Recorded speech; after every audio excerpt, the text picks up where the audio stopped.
नमस्कार बालमित्रांनो, संगीता टीचरच्या व्याकरण वाटिका चॅनलमध्ये आपल्या सगळ्यांचं स्वागत आहे. व्याकरण म्हणजे काय? व्याकरण म्हणजे शब्दाला दिलेले अलंकार असतात. त्याच्यामुळे आपली भाषा समृद्ध होते. तुम्ही व्याकरणाची भीती बाळगता, व्याकरण म्हणजे बाऊ वाटतो तुम्हाला, तसं नाही बरं का. आज आपण व्याकरणातल्या शब्दांच्या जातीचा अभ्यास करणार आहोत. शब्दांच्या जातीचे दोन भाग करूया, विकारी शब्द आणि अविकारी शब्द. विकारी शब्दामध्ये येतं नाम, सर्वनाम, क्रियापद, विशेषण. आणि अविकारी शब्दांमध्ये येतात तुमचे अव्यय.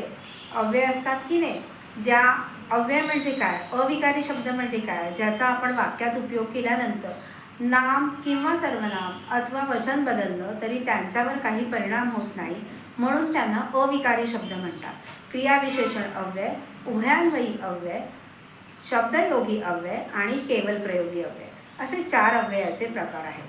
तर विकारी शब्दांमध्ये पहिला येतो तो नाम. नाम म्हणजे काय? एखाद्या वस्तूला, प्राण्याला, वास्तूला आपण ज्या नावाने संबोधतो त्याला नाम असे म्हणतात. त्याच्यामध्ये सगळ्यात पहिले येतं सामान्य नाम. सामान्य नाम म्हणजे काय?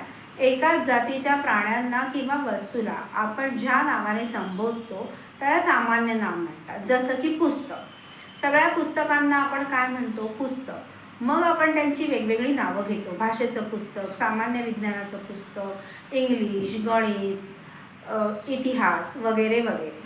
मग पुस्तक, नदी, पर्वत, शाळा, विद्यालय, मुलगा, मुलगी, स्त्री, पुरुष ही सगळी सामान्य नामे आहेत. आता सामान्य नामांचा अभ्यास आपण करूया. आता बघा, साधंसं एक उदाहरण तुम्हाला मी देते. आमच्या वर्गात नवीन विद्यार्थिनी आली.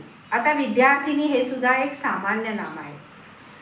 वर्ग हे समूहवाचक नाम आहे, त्याचा विचार आपण नंतर करू. नामाचे एकूण 5 प्रकार आहेत: सामान्य नाम, विशेष नाम, भाववाचक नाम आणि समूहवाचक नाम आणि पदार्थवाचक नाम.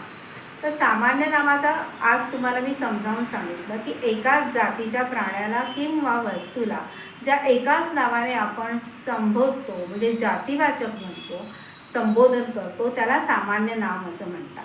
विशेष नामाचा अभ्यास आपण पुढच्या लेक्चरला करूया.